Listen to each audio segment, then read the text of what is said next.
केंद्रीय अधिकारी जाएं तो उनका सिर फोड़ दिया जाए। मौजूदा वक्त में बंगाल की जो हालत है उसे देखकर लगता है कि कभी जो कश्मीर में हुआ करता था, जो आतंक हुआ करता था, जिस तरीके से वहां पर सीआरपीएफ के, पुलिस के सिर फूटा करते थे, आज वही हाल बंगाल का है। बंगाल दो दो करके जल रहा है और ममता भी सो रही है। खुलेआम गुंडागर्दी होती है और गुंडागर्दी करने वाले टीएमसी के जो नेता हैं वो भाग जाते हैं, फरार हो जाते हैं। कहा जाता है कि वो बहुत बड़ी राशन घोटाले में तस्करी, जब ईडी उनको जब्त करने के लिए गई थी, ईडी रेड मारने के लिए गई थी, कॉल करके गई थी बकायदा नेताजी को, लेकिन नेताजी ढाल बना लेते हैं उन रोहिंग्याओं को, नेताजी ढाल बना लेते हैं उन लोगों को जो कि बंगाल में उनके आगे छिप जाते हैं, पत्थरबाजी होते हैं और यहाँ पर आती है ईडी के अधिकारियों को चोट। तो अगर है तो बंगाल में क्यों ना राष्ट्रपति शासन लागू कर दिया जाए। इन्हीं सब मुद्दों पर चर्चा करेंगे, लेकिन उससे पहले ये बयान तो सुनिए। नेता बनाया, ये जो शाहजहां आप है, ये शाहजहां सीपीएम का आमोल का गुंडा था। सीपीएम उसको यूज किया, नेता नहीं बनाया। लेकिन ममता बनर्जी उसको पंचायत में जिला परिषद का कर्माध्यक्ष बना दिया, तृणमूल पार्टी का ब्लॉक अध्यक्ष बना दिया। तो कौन खराब बात कहा? अमित मालविया। और अमित मालविया जो कहा वो एकदम सच बात है, और उसके लिए कोई पुलिस का धमकी दे, उससे हम लोग पीछे नहीं हटेंगे। एकदम सही बात कहा, और इसमें सही बात कहने के लिए इसके पहले भी कई लोग ऐसे लापता हुए थे। बड़े बड़े क्रिमिनल यहाँ है, बड़े बड़े घोटालेबाज बंगाल में है। कोई दिल्ली में पकड़ा जाता है, कोई केरल में पकड़ा जाता है, कहीं जाके जम्मू कश्मीर में पकड़ा जाता है, और यहाँ छुपे हुए उसको नहीं पकड़ पा रहे पुलिस। बांग्लादेश बॉर्डर में जहाँ घटना हुआ है, सेंसिटिव इलाका है, तो वहीं कहीं है इंफॉर्मेशन आ रहा है किसी टीएमसी के नेता घर में छुपे हुए हैं, लेकिन वहां पहुंचना और कार्रवाई करना मुश्किल, क्योंकि वो वहां कोई कानून व्यवस्था नहीं है। वो बांग्लादेश में है कि भारत में है, वो पता नहीं चलता वो जगह संदेश काली। तो इसमें देश का सवाल आज इन बड़े सवालों के साथ कि बंगाल में बहुत हुआ खेला, खेला होबे कहती थी ना दीदी, बहुत हुआ खेला। अब है राष्ट्रपति शासन की बेला, क्योंकि जो देश के अधीन नहीं, जहां पर देश के नियम लागू नहीं, जहां पर देश की एजेंसी जा नहीं सकती, वहां पर राष्ट्रपति शासन ही एकमात्र विकल्प बचता है। वही दूसरा, बंगाल में केंद्रीय अधिकारी वीजा लेकर जाएंगे क्या? आप यहां पर हजारों करोड़ के घोटाले करेंगे, भागते फिरेंगे, बांग्लादेश भाग जाएंगे, कहीं और फरार हो जाएंगे, और जब ईडी जाएगी, सीबीआई जाएगी, तो उनको मार खानी पड़ेगी। और दूसरा ये, जिस तरीके से एक वक्त अलगाववाद हुआ करता था, वैसा ही बनाने की कोशिश, जैसे कि बीजेपी कहती थी, हो रही है बंगाल को, जैसा कि कश्मीर को हुआ करती थी। वहीं बंगाल को कंट्रोल नहीं कर पा रही है ममता बनर्जी। सीधा सवाल तो यही उठ रहा है, और ये लगातार बात कहीं ना कहीं गाहे बगाहे कोर्ट भी इंगित करती रही है, राज्यपाल भी बताते रहे हैं। हमारे साथ राहुल लाल है, राजनीतिक विश्लेषक। हमारे साथ है सौरभ सिकदर, जो कि प्रवक्ता हैं बीजेपी के। हमारे साथ हैं टीएमसी के प्रवक्ता स्वयं पुरोहित। हमारे साथ है रेणु दीक्षित, जो कि एडवोकेट हैं सुप्रीम कोर्ट की।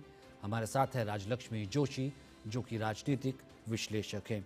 सबसे पहले मैं स्वयं पुरोहित आपसे पूछना चाहता हूं, अगर वहां पर देश की एजेंसी, बंगाल देश का अभिन्न हिस्सा, बंगाल जहां से रविंद्रनाथ टैगोर आते हैं, बंगाल जहां से मेरा आपका कल्चर, सबका कल्चर जुड़ा है, उस बंगाल में जो है, अगर मेरे देश की एजेंसी, आपके देश की एजेंसी जाती है, तो इस तरीके से वो पिट कर आती है, इस तरीके से वहाँ पर सीबीआई को अगर होना पड़ता है, इस तरीके से वहाँ पर शासन है, तो क्या ये प्रॉपर डेफिनेशन नहीं है कि वहाँ पर अब हालात काबू में नहीं हैं लोकल एडमिनिस्ट्रेशन के, और अब राष्ट्रपति शासन ही एक शासन है? क्योंकि जो नेता अराजकता करवाता है वो टीएमसी का होता है, वो अब तक फरार है। नहीं, देखिए, आप जो आरोप लगा रहे हैं, इस आरोप के अंदर तथ्यहीन आरोप है। ये आपने क्या आरोप लगाया कि बंगाल में law and order totally fail है? ये आरोप सही नहीं है। दो मुद्दे हैं। आप जो ईडी के ऊपर में जो एक मॉब का अटैक हुआ है, उसकी बात से, उसकी तुलना आप बंगाल के लॉ एंड ऑर्डर से कर रहे हैं। आपको पता होना चाहिए, अभी कुछ दिनों पहले हमारी दुर्गा पूजा खत्म हुई है, और 11 करोड़ वासी पश्चिम बंगाल में रहते हैं। 11 करोड़ की जनता पूरे धूमधाम से उत्सव, 67 कितने लाखों पूजा पंडाल शांतिपूर्ण तरीके से हुआ। अभी गंगा सागर का मेला चालू है, पता करिए आप अपने पत्रकारों से कि आज जो गंगा सागर का मेला है 50 लाख से ज्यादा यात्री इसमें स्नान करेंगे और एकदम सुचारू व्यवस्था से काम हो रहा है। ये जो एक आरोप आप लगा रहे हैं कि बंगाल में लॉ एंड ऑर्डर फेल है, अगर लॉ एंड ऑर्डर फेल होता तो कहीं भी कुछ होता, इस तरह की बात नहीं है। ये जो आरोप आप लगा रहे हैं ये एकदम टोटली मैं इसको डिसएग्री करता हूं कि देखिए ग्राम में कुछ लोग गए सर, और ईडी जो व्यक्ति के राजकुमार अफसर राम, का सुनिए, सिर ईडी के सुनिए, अफसर का सिर फट जाना लॉ एंड ऑर्डर की व्यवस्था नहीं है। सीआरपीएफ के सशक्त सैनिक बलों जो है चोटें आ जाना, क्या ये लॉ एंड ऑर्डर नहीं है? और वहां पर इससे पहले जब पंचायत चुनाव हो रहे थे तब तो ये तक कह दिया गया था कि सेंटर के एजेंसीज तक बताए, क्या लॉ एंड ऑर्डर नहीं है सर? वो भारतीय जनता पार्टी वाले हमेशा फाउल प्ले की बात करते हैं। ये देखिए एफआईआर फर्स्ट सर, उनके तो घर जला दिए गए थे। ये देखिए ना, ये एफआईआर है, आप दिखाइए दर्शकों को, मैं इसको कॉपी भी आपको भेज दूंगा। ये एफआईआर की कॉपी है राजकुमार राव जिनका सर फटा है उस ऑफिसर की, उनके अगेंस्ट में कितने फ्रॉड केस के ऑलरेडी चार्जेस हैं। ये व्यक्ति वहां जाता है और वहां पर इनके साथ में और भी उन्होंने प्रोवोकेशन किया, वहां पे प्रोवोक किया जनता को, और ग्रामीण इलाका है, भीड़ एकत्रित हो गई। भीड़ एकत्रित होने के बाद में इस तरह का हादसा हुआ। देखिए हम इस तरह की काम के अंदर में यहाँ के तृणमूल कांग्रेस का कुछ लेना देना नहीं है। आपको पता होना चाहिए क्या ये देश के अंदर में पहली बार ऐसा हुआ है कि किसी जांच एजेंसी के ऊपर हमला हुआ है? ये क्या देश में पहली बार हुआ है क्या? तो फिर मतलब पूरे देश में करवाएंगे क्या? तो मतलब पूरे देश में करवाएंगे क्या? फिर तो ठीक कह रहे हैं सुशील मोदी, नहीं फिर तो ठीक कह रहे हैं यहाँ पर जहाँ पे भी जो है बीजेपी की सरकार नहीं, फिर तो पूरे देश में करवाएंगे। नहीं फिर तो this is the licence to kill. Bharatiya Janata party पूरे देश को मणिपुर बना चुकी है। फिर मतलब in the sense Saurabh Sikdar, this is the licence to kill क्या? कि ये कौन सा पहली बार हुआ है? This is the licence to kill. Licence to kill तो भारतीय जनता पार्टी के पास है बॉस। सर आप ये कह रहे हैं जिस आदमी को आप बचा रहे हैं सर वो आदमी फरार है। हम किसी को नहीं बचा सर वो आदमी के ऊपर जो है हजारों करोड़ के घोटाले में वो लिप्त है। वो राशन जो है ओपन पीडी स्कीम में किस तरीके से बेचता है और वो जिन लोगों को बसाता है वो भी मैं उसमें नहीं जाना चाहता क्या है राशन घोटाला। लेकिन ये आप तो ऐसे प्रोवोक कर रहे हैं। मुझे एक बात बताइए Saurabh Sikdar, this is a provocation to kill, open licence to kill, कि जो बंगाल में आएगा मारा जाएगा और जहां पर भी ईडी जाएगी वो मारी जाएगी। देखिए सौरभ जी मेरी बात खत्म होने दीजिए, आप बीच में मत बोलिए, आप शांत रहिए, मुझे जवाब देने दीजिए। मुझसे सवाल किया गया है, मैं जवाब दूंगा। बोलिए। जिस तरह से भारतीय जनता पार्टी 2021 का चुनाव हारती है, चुनाव हारने के बाद में ये यहाँ के रुपए रोकते हैं और हर बार अमित शाह आते हैं यहाँ पर, अमित शाह आकर के इस तरह के दंगों की प्लानिंग करते हैं। मैं बोलता हूं इसमें डायरेक्ट एलिगेशन मैं भारतीय जनता पार्टी के नेता शुभेंदु अधिकारी और सुकांत मजूमदार पे लगाता हूं। वो पश्चिम बंगाल और मैं ये कहूंगा जहां पे भी इनकी सरकारें नहीं है, जहां जहां विपक्षी पार्टियों की सरकारें हैं, उनको ईडी और सीबीआई का डर दिखाया जाता है। क्यों नहीं ईडी गिरफ्तार करती है शुभेंदु अधिकारी को, जिनके अगेंस्ट में एफआईआर में उनका नाम है सीबीआई द्वारा? आज तक कोई इंक्वायरी हुई शुभेंदु अधिकारी पे? हेमंत विश्व शर्मा पर भारतीय जनता पार्टी इतनी बड़ी बड़ी बातें करती थी। अजित पवार, छगन भुजबल जिसके ऊपर में जो कन्विक्टेड थे, जेल के भोगी है, उनको छोड़ दिया। ये क्या भ्रष्टाचार की बात करेंगे? इनका दोहरा चरित्र है। देखिए ये जो भी हुआ है ये निंदनीय है और सरकार अपना काम कर रही है, मगर इसके लिए लॉ एंड ऑर्डर को फेलियर को मत इल्जाम दीजिए। इसके अंदर में जो ऑफिसर है वो खुद आरोपी ऑफिसर है, राजकुमार राम। आप इतिहास पता करिए। कौन तय करेगा? आपकी एफआईआर तय करेगी? नहीं मुझे एक बात बताइए ना, मेरे साथ तो सीनियर वकील भी हैं। रेणु जी आप बता दीजिए ना, आप लोग मीडिया ट्रायल चला रहे हैं, आपको पता होगा। आपकी ये मीडिया ट्रायल लगता है, वो जो तस्वीरें दिखाती है वो मीडिया ट्रायल नहीं है।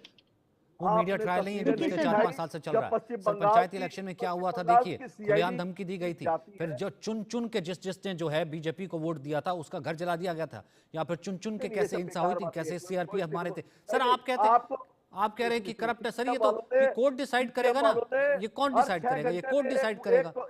और कोर्ट को आप कोर्ट को भी कुछ नहीं समझते, कोर्ट के आगे भी धरना देते। कोर्ट को बताइए आपको समझते हैं कोर्ट ने कितनी बार बोला है? मैं 2 वर्ष वकील हैं, दोनों का एक कमेंट लेता हूं, फिर इसके बाद राहुल लाल आपके पास आऊंगा, दोबारा आपके टर्न करूंगा। अब बीजेपी और टीएमसी, सबसे पहले रेणु दीक्षित, फिर उसके बाद राजलक्ष्मी। रेणु सबसे पहले आप जी। सर अगर देखिए राष्ट्रपति शासन हमारे देश में तब लगाया जाता है जब अनुच्छेद 356 के अनुसार संवैधानिक मशीनरी की विफलता का आभास होता है।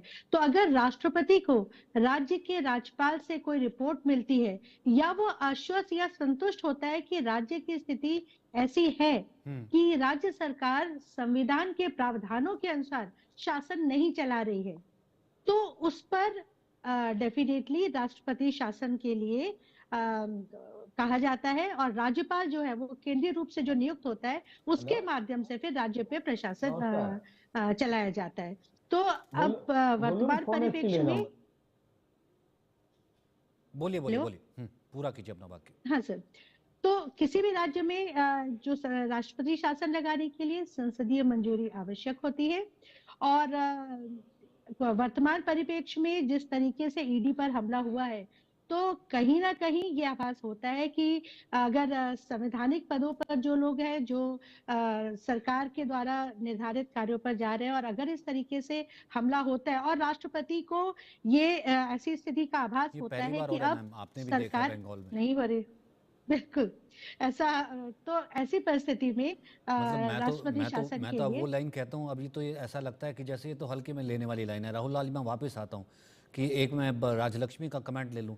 राजलक्ष्मी थोड़े दिन में तो वीज़ा लगा देंगे, सीआरपीएफ के लिए वीज़ा लगा देंगे, ये अराजकता थी, ये तो और क्या है। इससे तो मतलब ये जो हालात हैं इससे तो कमतरी हालात थे कश्मीर के, ये जैसे हालात किए और ये फिर कह रहे हैं कि नहीं हमारा अब जो बंगाल है अब अभी भी भालोबाशी। हमारा नहीं, हम सबका बंगाल है। नहीं, हम सबका बंगाल है, लेकिन आप किसी को आने का दे रहे हैं सर। अरे गुरुजी, आप किसी को आने का दे रहे हैं, अरे किसी को आने का दे रहे हैं। मैं आपसे एक सवाल पूछ लूं, कलकत्ता आ जाऊं, मुझे क्या पता कि सर आप अगर मैं कह दूं कि मैं किसी और विचारधारा को हूं कि मुझे कोई पत्थर मार दे।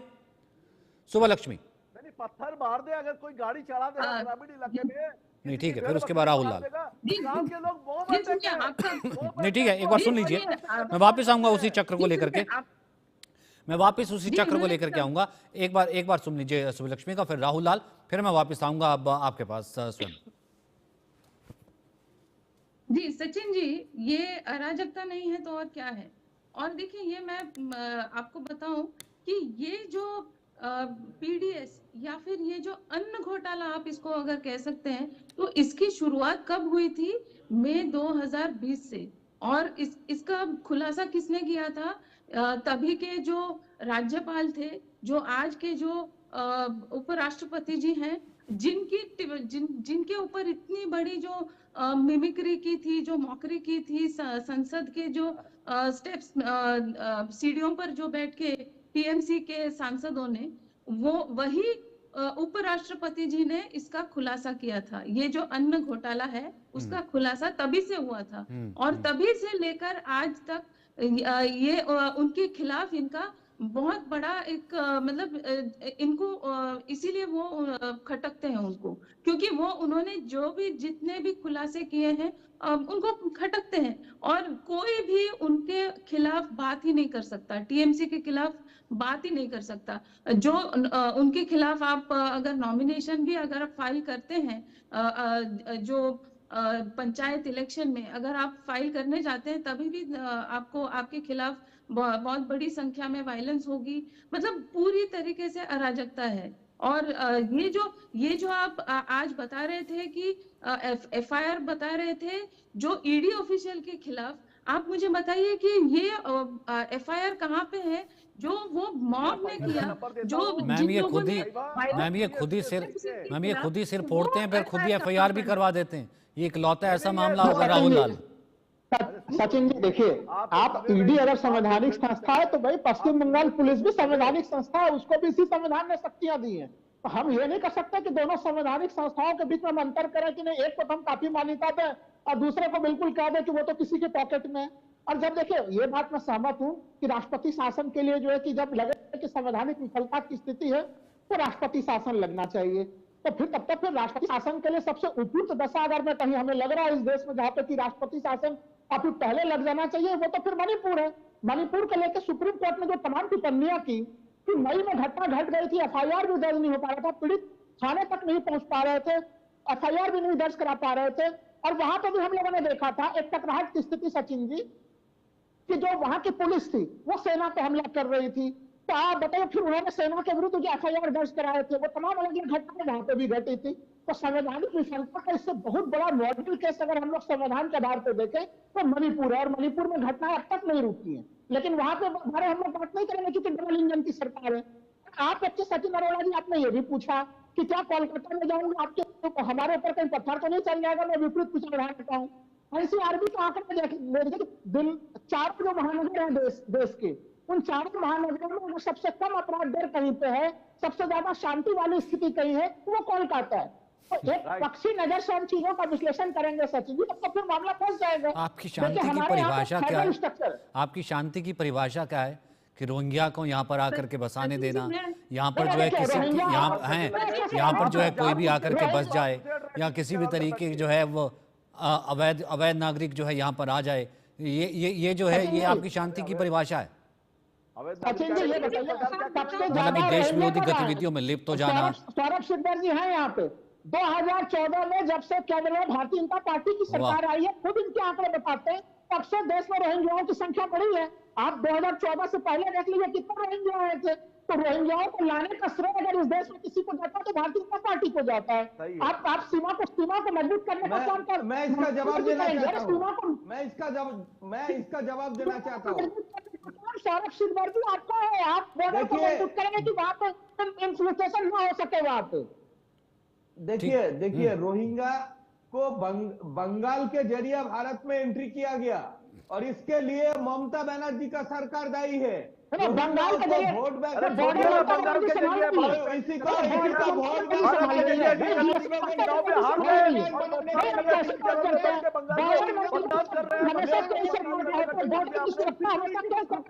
क्या है? पश्चिम बंगाल को बदनाम करने की ठेका ले लिया है आपने। पश्चिम बंगाल को बदनाम कर रहे हैं आप। अभी आप पश्चिम बंगाल को बदनाम तृणमूल कांग्रेस के लिए हो रहा है। तृणमूल कांग्रेस बदनाम कर रहा है। ये तो ताज की तस्वीरें हुई ना। स्वयं जी, स्वयं भाई इंडस्ट्री बना दिया है आप लोगों ने। सचिन जी देखिए, जब तक केंद्रीय संस्थाएं निष्पक्ष और तटस्थ नहीं होगी, उनको भी जनता का विश्वास और भरोसा जीतना चाहिए, और किसी राजनीति का कोई स्वागत नहीं करता, लेकिन उनको भी अपनी निष्पक्षता और तटस्थता के बारे में सोचना पड़ेगा। आपकी जनता ने नकारा आपको। आप लोग लोकतंत्र के हत्यारे हैं। आप आज राजस्थान में चुनाव मुझे एक बात बताइए, राहुल लाल एक सेकंड, राहुल लाल एक सेकंड, स्वयं भाई स्वयं मुझे थोड़ी सी परिभाषा बता दीजिए। मैं यहाँ दिल्ली में बैठा हूँ, है ना, आप शायद कोलकाता में बैठे हैं। अब हर एक की अपनी अलग लोकेशन है, अपनी लोकेशन पर वो सेफ बैठा है, जिस जगह पे भी बैठा है। और जो ईडी एजेंसीज है, अभी जो है बीजेपी की सरकार है, उससे पहले कांग्रेस की सरकार थी, यूपीए की सरकार थी, वो उससे पहले भी सीबीआई जो है काम करती रही है, तमाम तरीके की चीज़ें चलती रही हैं। हेमंत सोरेन से लेकर अभिषेक बनर्जी से लेकर के तमाम जगहों पर केजरीवाल को जो है 3 बार समन दिया है। कहाँ पर आपने देखा कि जैसे ईडी के अधिकारी पहुंचे उनके सिर फूट गए?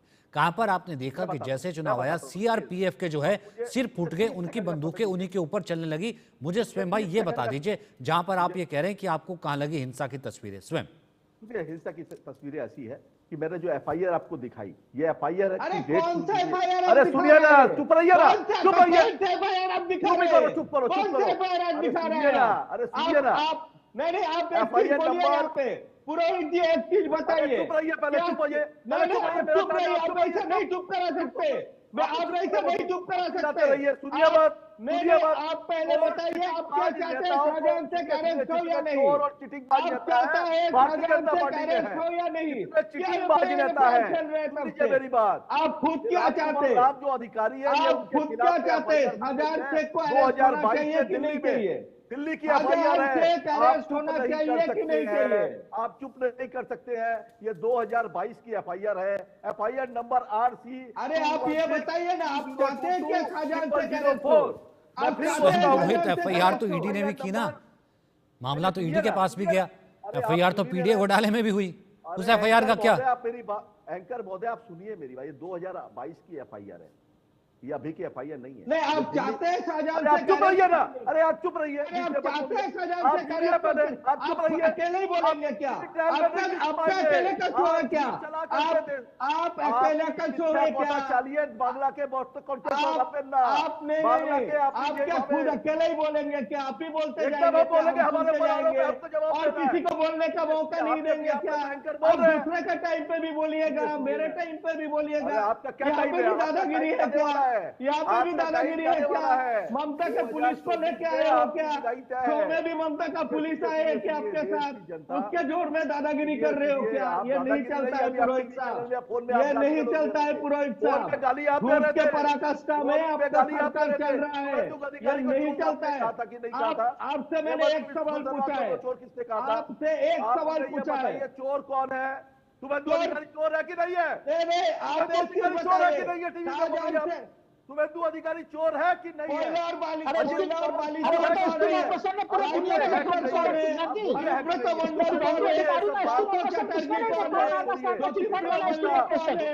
जीतने के अरे नाम गिनाते गिनाते मैं थक जाऊंगा पुरोहित जी। आप चोर गिन नहीं पाएंगे, चोर गिन नहीं पाएंगे, नाम गिनाते गिनाते मैं थक जाऊंगा। कमर में डोरी बांध के घुमाया जाएगा। नहीं, वो तो ममता जी ने भी एक बार बोला था, फिर किसका पैर पकड़ना पड़ा था? वो तो ममता जी ने 2014 को किसी को कमर में डोरी देके घुमाने का बात किया था, फिर पैर किसका पकड़ना पड़ा था? थोड़ा सा जानकारी रख के बात कीजिए दादा, थोड़ा सा जान। नहीं, ममता बनर्जी बोला था कि नहीं बोला था? ममता बनर्जी बोला था कि नहीं बोला था? ममता बनर्जी बोले थे कि नहीं बोले थे कि किसका कमर में दो रस्सी बांध के घुमाएंगे? तो उसके बाद क्या हुआ 10 साल में? 10 साल में क्या हुआ? नोटबंदी के बाद में बोलिए एक बार अकेले रस्सी कमर में रस्सी डाल के घुमा सके क्या? कमर में रस्सी डाल के घुमा सके क्या? बोले ना। नहीं, आप ही का प्रश्न का उत्तर क्या? स्वयं पुरोहित, जिस आग से इस वक्त आप खेल रहे हैं ना, मैं बताऊं, जिस आग से इस वक्त आप खेल रहे हैं ना, रोहिंग्याओं की घुसपैठ, रोहिंग्याओं का यहाँ पर अतिक्रमण, रोहिंग्याओं को बसाना और वो जो गौ तस्करी और जिस तरीके से जो है तमाम चीज़ें और इनके साथ खड़े रहना, उस आग से हो सकता है एक दिन आप ही जलने लगे। जिस तरीके से डेमोग्राफिक चेंजेस हो रहे हैं, जिस तरीके से चीज़ें हो रही हैं, यहाँ पर एजेंसियों को नहीं आने दिया जा रहा, वो सब बाहरी हैं। ये अगर आप एक्सेप्ट नहीं कर रहे हैं तो अब तक आपके नेता कहाँ हैं? मुझे एक बात बताइए, फिर कहाँ है वो शाहजहां खान? कहाँ फरार कहाँ है? आप खोलिए, आपके पास में नहीं है क्या? अरे वाह, आपने तो भगाया। अरे वाह, आपने आप चाहते हैं क्या खाजा पत्थर मारे यहाँ, भगाए हम। शुभलक्ष्मी, पुरोहित जी आप चाहते हैं मोदी कहाँ भागा? शुभलक्ष्मी जी, आप चाहते हैं क्या खाजा से? शुभलक्ष्मी जी आप सुन लीजिए, ठीक है। ललित मोदी को, शुभलक्ष्मी जी, वाह वाह वाह वाह। किसने भगाया नीरव मोदी को? अच्छा, मतलब आपने बॉर्डर पार करा दिया? वाले लोग हैं, साउथ को पकड़ के ले आए। मतलब आपने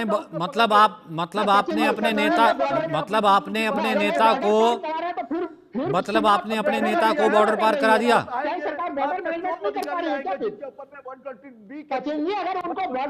राजलक्ष्मी जी, इसका मतलब पहले तो ये था it's a provocation to kill. आज बंगाल है तो फिर तो कल जगह कहीं और भी हो सकता है, और अब तो ये है कि ये तो एक्सेप्टेंस हो गया। इसका मतलब कि अब तो भैया आप फरार है, कि जैसे नीरव और बाकी था, इसका मतलब कि ये एक्सेप्टेंस हो गया ना भैया, हमने तो करा दिया फरार, आप ढूंढो। जी, अभी इलेक्शन के वक्त आप देखिए क्या हुआ था कि जो मृत्यु हुई थी, जितने लोग मारे गए थे, उस संख्या के लिए क्या राज्य सरकार ने, इन्होंने कहा कि इस बार कम लोग मरे हैं। मतलब इनकी जो आप पूछ रहे थे ना, इनका डेफिनेशन क्या है वायलेंस का, ये डेफिनेशन इससे लेते हैं कि पिछले बार 40 मरे थे, इस बार केवल 39 लोग मरे। मतलब ये उनके हिसाब से कम वायलेंस है या ज्यादा वायलेंस है। ये मतलब वायलेंस को ये समझ नहीं पा रहे हैं। देखिए, जहां पर बैलेट बॉक्स गटार में फेंक दिया जाता है, नालों में फेंक दिया जाता है,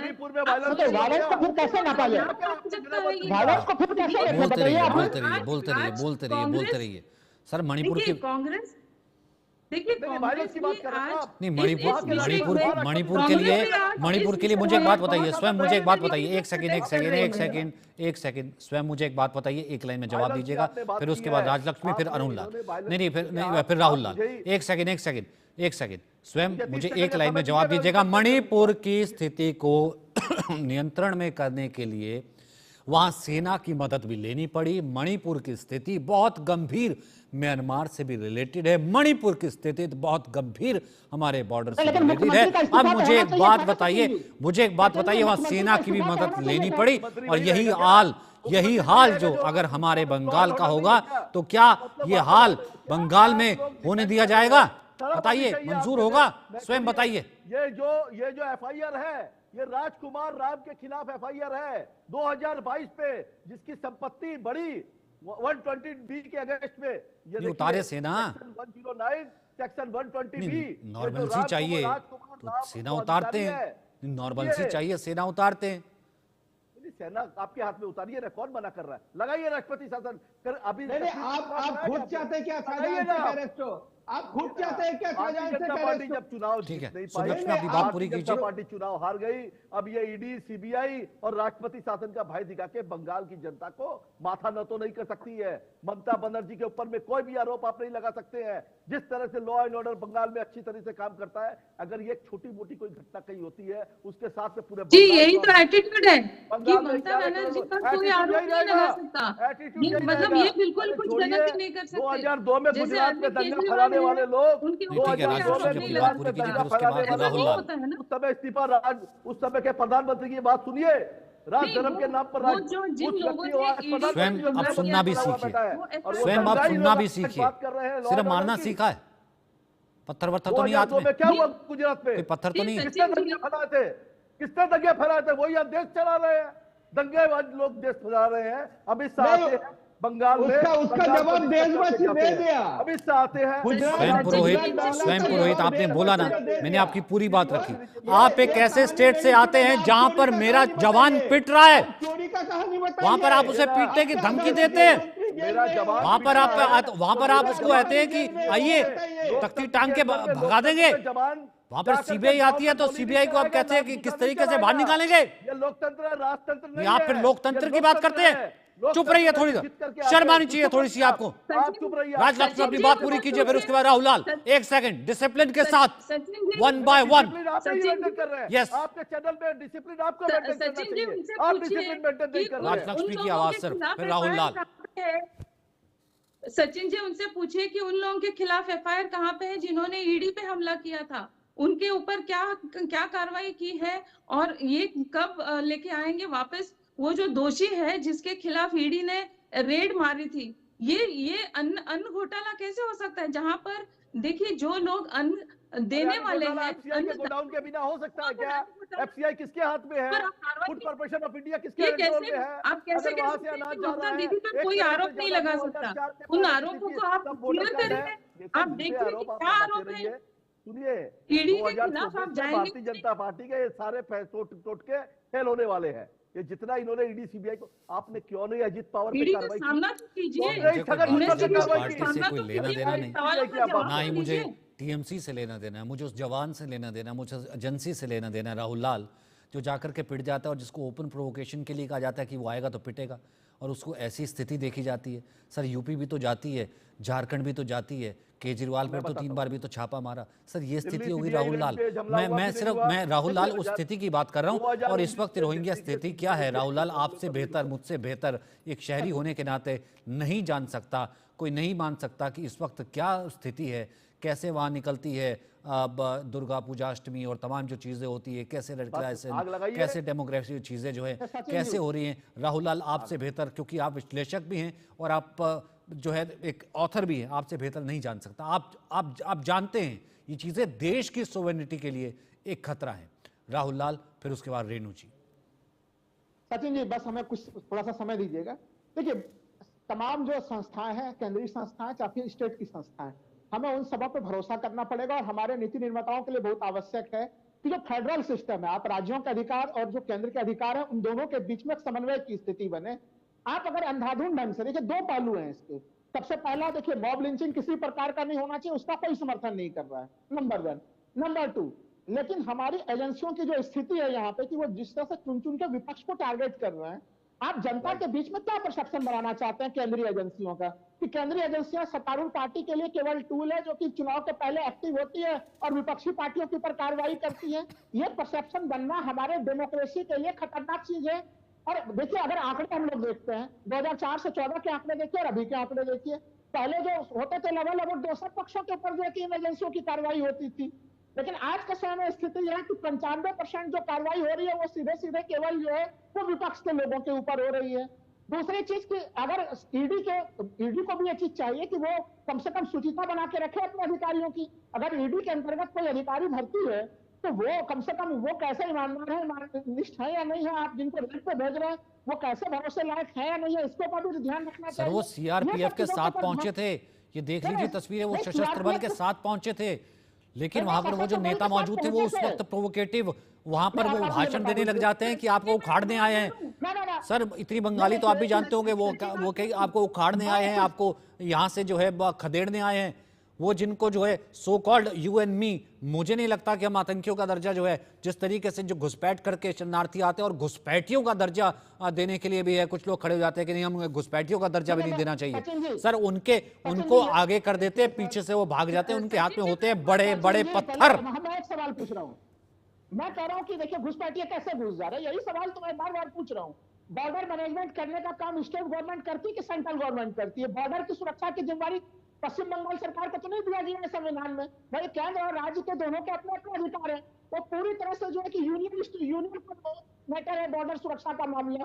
तो अगर वहां पर घुसपैठिए घुस रहा है तो फिर यह मामला ममता बनर्जी के ऊपर नहीं उठ रहा, यह मामला फिर केंद्र सरकार के ऊपर उठ रहा है कि आप बॉर्डर मैनेजमेंट नहीं कर पा रहे हैं। आपने भी देखा होगा पंजाब में तो यह तय किया गया कि बॉर्डर से कितने 100 किलोमीटर दूर तक की जिम्मेवारी जो है कि वो संभालेगी, केंद्रीय एजेंसियां संभालेगी। अगर ऐसा कुछ लग रहा है तो वहां पर भी प्रावधान। ठीक है सौरभ पॉइंटेड सवाल है, राहुल का जवाब दीजिए, फिर मैं रेणु के पास जाऊंगा। सौरभ पॉइंटेड सवाल है कि आप सिलेक्टिव तरीके से जाते हैं, ठीक है, बॉर्डर मैनेजमेंट आपके पास है ना, फिर कैसे रोहिंग्या आ गए, फिर कैसे घुसपैठी आ गए, ठीक है, फिर कैसे आपका वोट बैंक बन गया टीएमसी का? स्टेटमेंट जारी किया है, अभी ईडी ने एक स्टेटमेंट जारी किया है जिसमें उसने बोला है कि उस दिन हमले के बाद नेक्स्ट दिन जब वो शंकर अड्डे को अरेस्ट करने बोनगा जा रहा था तो वहां का पुलिस सुपरिंटेंडेंट ऑफ पुलिस को उसने इत्तला करके गया था। उसके बावजूद भी दूसरा दिन उसके ऊपर हमला हुआ है और इसका उसने जवाब मांगा है कि क्यों पुलिस सुपरिंटेंडेंट को बोलने के बाद भी वहां पे पर्याप्त पुलिस का व्यवस्था नहीं रखा गया। आप इसका क्या जवाब देंगे ये मैं सुनना चाहता हूं। दूसरी बात जो राहुल लाल जी जो बोल रहे थे, बोलिए। हाँ मैं सौरभ सिद्धर जी, सवाल तो फिर ये भी उठेगा ना कि पश्चिम बंगाल पुलिस ने भी एफआईआर दर्ज किया और महिलाओं के ऊपर जो है कि सील भंग जैसे गंभीर किस्म के आरोप उन्होंने उनके तरफ से भी लगे हुए हैं। तो आपकी ईडी भी एक एजेंसी है जो कि केंद्रीय एजेंसी और स्टेट गवर्नमेंट की पुलिस भी एक केंद्रीय एजेंसी है। राहुल लाल इसी को तो कहते हैं जब अपना जवान पीटे, जब अपना जवान पीटे नहीं तो जब अपना जवान पीटे तो खामोशी, सब जगह एनडी की भी खामोशी, लेकिन जब यहाँ पर घुसपैठी आकर के बसे और कैसे बसे तब उसके ऊपर कहते हैं कि भैया जो है बॉर्डर मैनेजमेंट कहाँ जाता है। रेणु दीक्षित, बहुत देर से कमेंट नहीं हुआ, एक कमेंट रेणु दीक्षित, फिर उसके बाद मैं आता हूँ, बाकी स्वयं के पास भी आता हूँ। सचिन जी मैं बहुत देर से सबके विचार सुन रही हूँ और ये बहुत दुख की बात है कि आज हमारे पता है कि राजनीतिक हिसाब किताब के लिए हमें कौन सा कानून लगता है, कौन सा कानून नहीं लगना चाहिए। अगर हम वर्तमान में जो इशू चल रहा है जिस पर डिस्कशन आज हो रहा है, ईडी वहां पर आती है, एक करप्शन का इशू, एक घोटाला होता है, उस घोटाले पर जो भी उनकी जांच है उस जांच को करने के लिए वो वहां पहुंचती है।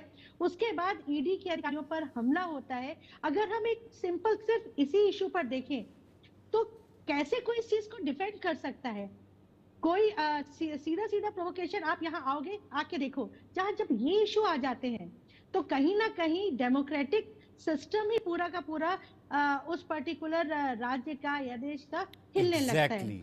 मैं वही तो कह रहा हूँ, जब आपको लगता है कि पूरा पॉलिटिकल सिस्टम, जो आप ये कह रहे हैं कि संवैधानिक सिस्टम, राज्यपाल उसकी रिपोर्ट देते हैं, इससे पहले जो हमने देखा है जिस तरीके से जगदीप धनखड़ ने रिपोर्ट दी थी, जब इस तरीके से जो है कोलैप्स हो चुका है, जब यहाँ पर जाने के लिए जो एक सेना का जवान तक पिट जाता है, तो क्यों ना वह राष्ट्रपति शासन लगा दिया जाए, इससे पहले कि हालात कुछ इस तरीके से हो जाएं कि वहाँ पर हमें चाहिए आज़ादी और हमें चाहिए पता नहीं क्या क्या के तरीके खुदा न खास्ता में सुनने पड़ जाए।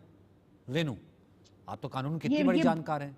मतलब आप खुद सोचिए कि आजकल जो माहौल बन रहा है अलग अलग राज्यों में, जब अगर वेस्ट बंगाल की बात करें, वहां पर जब हम इस तरह की बात सुनते हैं कि यहाँ पर ये व्यक्ति नहीं आ सकता, या एकदम से मॉब आ जाती है और आक्रमण कर देती है, व्यक्ति की जान का खतरा होता है, वो व्यक्ति वहां किस पर्पज से आया है? भूल जाइए इस समय कि जो हम राजनीतिक आरोप प्रत्यारोप लगाते हैं कि केंद्र सरकार ने इसलिए भेजा, इसलिए नहीं। अगर कोई जांच हो रही है, उस व्यक्ति के लिए व्यक्ति आ रहा है और मॉब के थ्रू उस पर अटैक किया जाता है।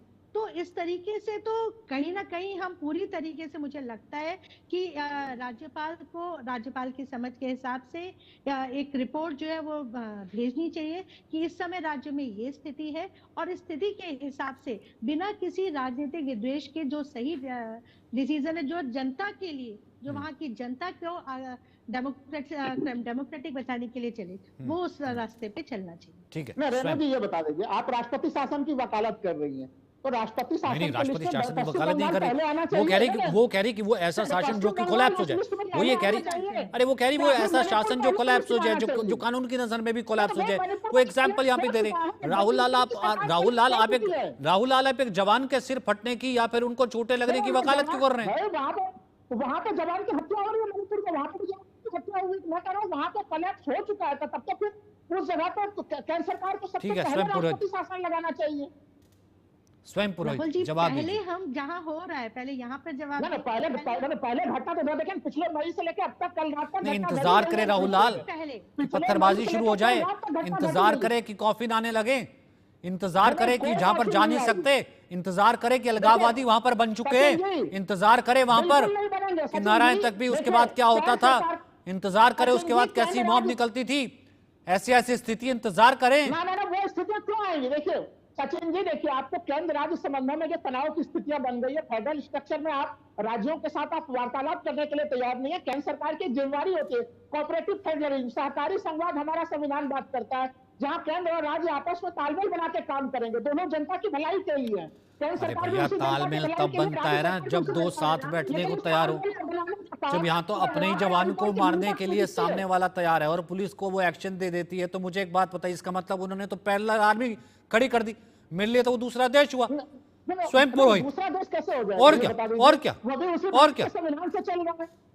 भाई यहाँ से सीआरपीएफ का जवान गया, वहां से पुलिस वाले को हुक्म है कि भैया इसको मार दे, इस पे हमला कर दे, तो उसका मतलब वो तो उसको इतनी पावर है, तो वो तो दूसरा जवान हुआ। एक पैरेलल आर्मी खड़ी कर रखी, इसका मतलब स्वयं पुरोहित। कोई पैरेलल आर्मी नहीं है, मैं एक लाइन खाली कह रहा हूँ, अगर अभी प्रधानमंत्री और वहां के मुख्यमंत्री आपस में मिलकर वार्तालाप कर ले, दोनों के जो केंद्र राज्य संबंध के तनाव है वो 1 मिनट में खत्म हो जाए। देखिए मैं एक छोटी सी बात बता दूं, क्रोनोलॉजी को आप समझिए। अमित शाह आने के बाद में शुभेंदु अधिकारी 30 तारीख को जाते हैं, बोलते हैं उत्तर 24 परगना में या फलानी जगह में गर्दा उड़ा देंगे। सुनिए, ये जो ईडी की रेड हो रही है इसके बारे में, या कोई भी तरह की जांच एजेंसी बंगाल में आती है, गवर्नर को पता होता है, भारतीय जनता पार्टी के नेताओं को पता होता है, मगर अफसोस का विषय है कि यहाँ की सरकार को कुछ नहीं पता है। लूप में तो लेना चाहिए आपको, जैसा अभी आपने कहा।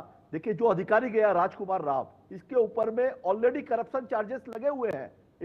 दिल्ली के अंदर में 2022 में एफआईआर हुई है इनके खिलाफ कि जिसकी संपत्ति 2016 में 1,18,000 थी, वो बढ़ करके 11 करोड़ रुपए संपत्ति हो गई उनकी।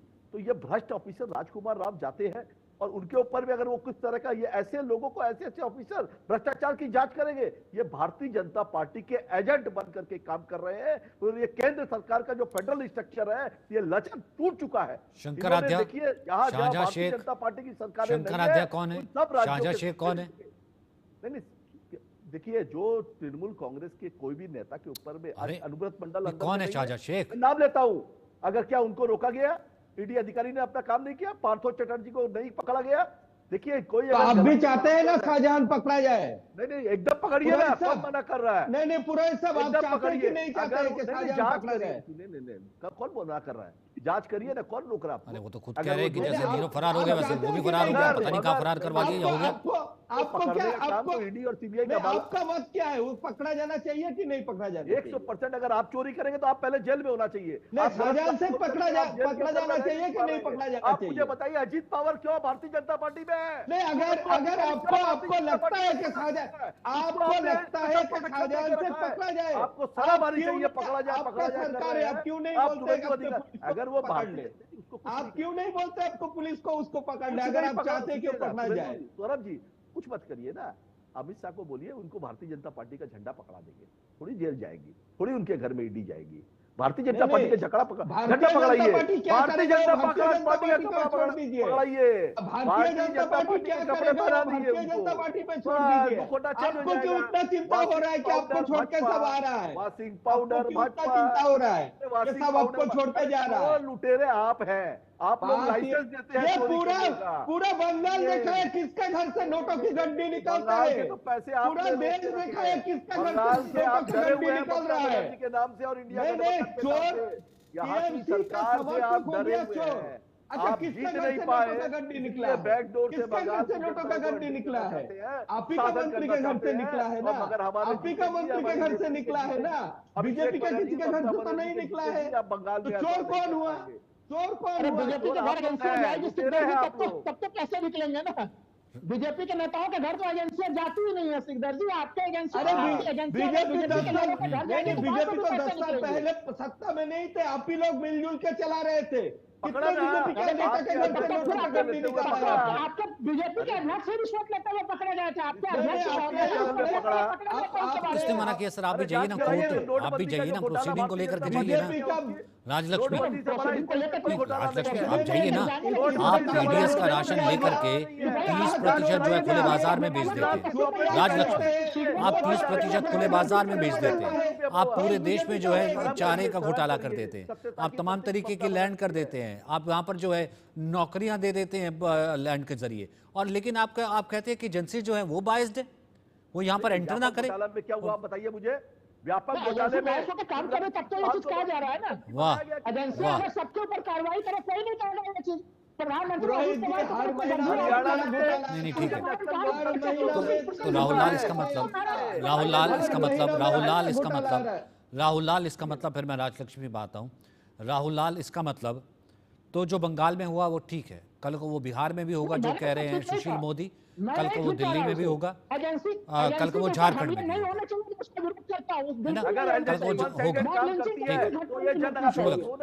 राजलक्ष्मी फिर तो वो राजलक्ष्मी फिर तो जो पहले कहा स्वयं ने फिर तो वो आगे होगा।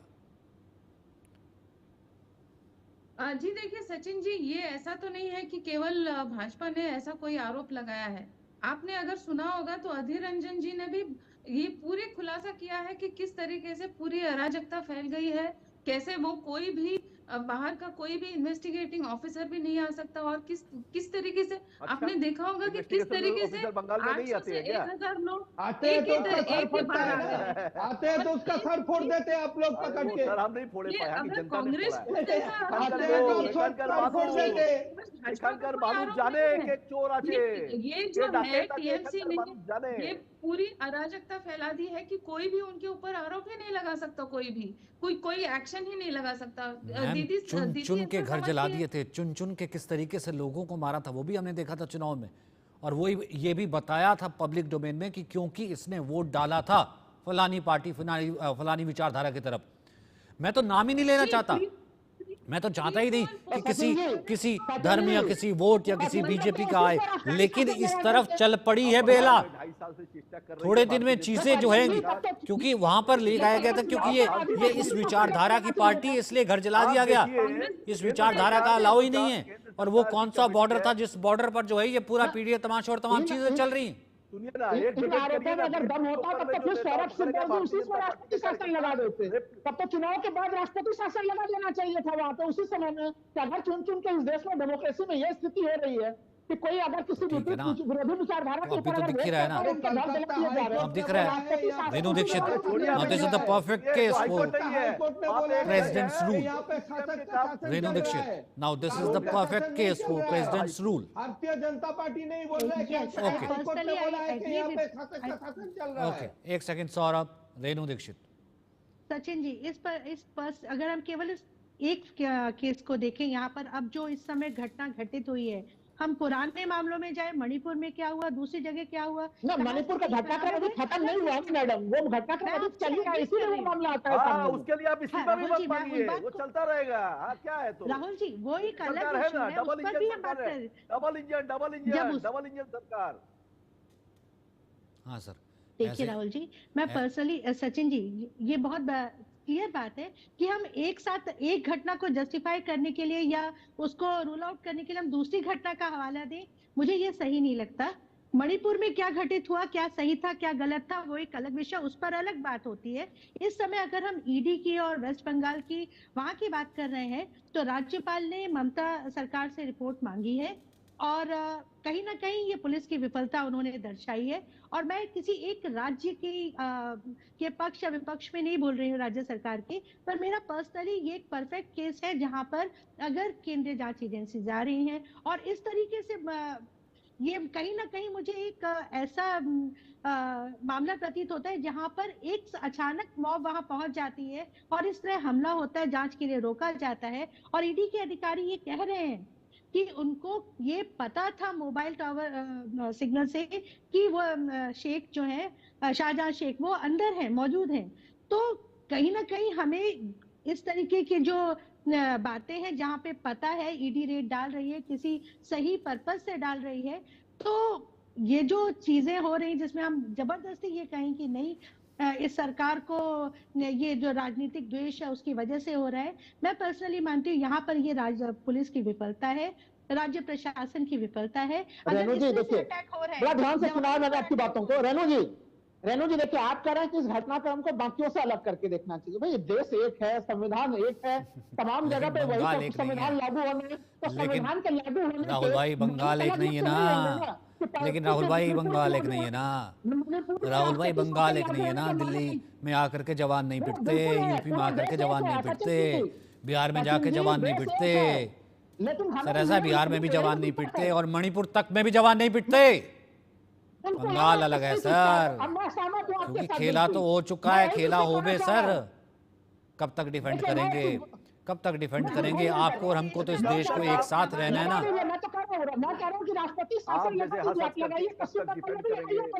रविंद्र संस्कृति के साथ चलना है ना, उसी गुरुदेव के मार्ग पर चलना है ना, ये गुरुदेव का मार्ग है। बीएचयू के ऊपर में जहाँ पे भारतीय जनता पार्टी के नेता गैंग रेप करते हैं, एक टीवी चैनल में आपने डिबेट की है। उत्तर प्रदेश के अंदर में जिस तरह से भारतीय जनता बीएचयू, आपने एक टीवी डिबेट, बंगाल को मेलाइन करने के लिए, बंगाल के